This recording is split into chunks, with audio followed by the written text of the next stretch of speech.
krus ay walang katulad.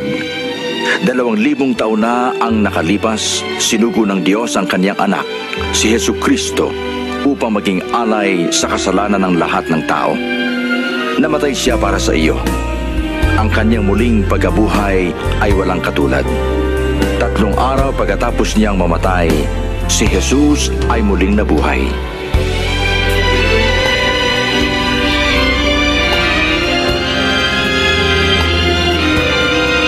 Ang kanyang kapanganakan, ang kanyang buhay, ang kanyang kamatayan, at ang kanyang muling pagkabuhay ay nagpapatunay na si Jesucristo'y tunay na anak ng Diyos, ang tagapagligtas ng lahat ng tao.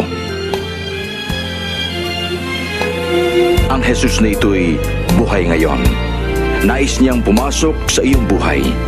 Patawarin ka sa iyong kasalanan at bigyan ka ng masaganang buhay.